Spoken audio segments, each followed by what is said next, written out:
अस्सलामुअलैकुम नाजरीन। प्यारे निमो के एपिसोड में दिखाया गया कि तमाम घर वाले बहुत खुशगवार मूड में आपस में बैठे बातें कर रहे होते हैं कि रीना बेगम अपने बेटे से और तमाम घर वालों से अपनी मोहब्बत का इजहार कर रही होती है और तमाम लोग यहाँ उसकी हौसला अफजाई भी कर रहे होते हैं कि किस तरह आपने अपने शौहर के इंतकाल के बाद इस घर को और बिजनेस को संभाला।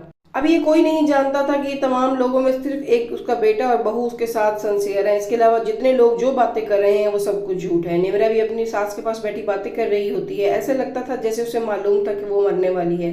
वो निमरा से भी अपने तमाम कियों की माफी मांगती है, अपने बेटे को भी राजी करती है और कहती है वो सारा दिन उनके साथ गुजारेगी कि अचानक वहाँ रोशनी का बेटा आ जाता है और कह देता है कि हमें जाना है अर्जेंट मीटिंग के लिए। इस पर निमरा बहुत रोकती है, अबान भी बहुत नाराज होता है, मगर उसका जाना जरूरी था और वो चली जाती है। मगर जाने से पहले वो उनसे बहुत ज्यादा वादे करके जाती है कि वो जरूर वापस आएगी। वो उनसे बहुत ज्यादा मोहब्बत करती है और जैसे ही वो वहाँ पहुंचती है मीटिंग के लिए, वहाँ दूसरी पार्टी मौजूद ही नहीं होती। ये बात जब वो रोशनी के बेटे से पूछती है तो वो कहता है कि आने ही वाले होंगे, हम कुछ दिन इंतजार कर लेते हैं। लेकिन रीना बेगम एक समझदार खातून थी, उसने शायद वहाँ कोई खतरा महसूस कर लिया होता है। वो घबराने लगती है, उससे कहती है कि हम चलते हैं, हम बाद में आ जाएंगे, हम ऑफिस में उससे मिल लेंगे। लेकिन अब वो उन सबके जाल में फंस चुकी थी कि अचानक वहाँ पर रोशनी आ जाती है, उसका शौहर, उसका वकील और उनके साथ वो लड़की जो इसकी सेक्रेटरी हुआ करती थी उस ऑफिस में। यानी इन तमाम लोगों ने मिलकर इसके खिलाफ जाल बिछाया होता है। रोशनी को देखकर वो तो परेशान और हैरान ही हो जाती है कि रोशनी यहाँ क्या कर रही है। अचानक सिकंदर एक नए अंदाज में वहाँ पहुँचता है जिसे देखकर रीना बेगम हैरान हो जाती हैं और इसके बाद हैरानी के तमाम पन्ने उसके सामने खुलना शुरू हो जाते हैं। तब वो इकरार करते हैं कि तुम्हारे शौहर को हमने ही कत्ल किया था और तुम्हारे बिजनेस और घर पर इस वक्त हमारा कब्जा है।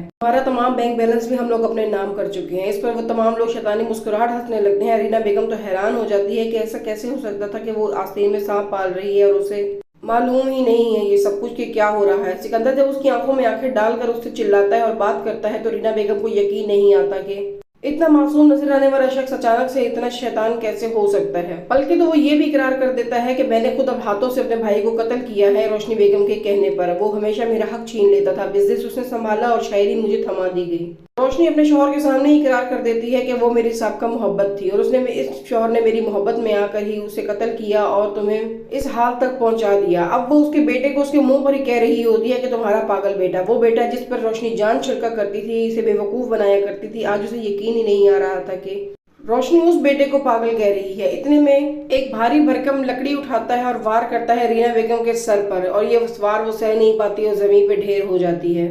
अपनी आंखों से वो जाते हुए इन तमाम रिश्तों को देख रही थी, वो तमाम झूठे रिश्ते जिसने अब तक आज तक पाले थे, तमाम आस्तीन के सांप। अब वहाँ वो कुछ लोगों को भी बुला लेते हैं जो इसकी डेड बॉडी को ठिकाने लगाने वाले थे।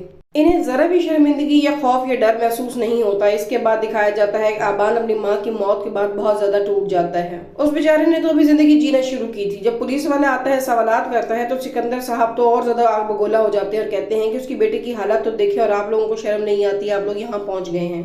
लेकिन पुलिस वालों की बातों से लग रहा था कि वो अब इन्हें इस तरह से नहीं छोड़ सकते। वो यकीनन इसके खिलाफ कोई ना कोई कार्रवाई जरूर करेंगे। नाज़रीन, आपको आज की किस कैसी लगी अपने राय कमेंट बॉक्स में जरूर बताइएगा। वीडियो को लाइक, चैनल को सब्सक्राइब करना ना भूलें। Thank you.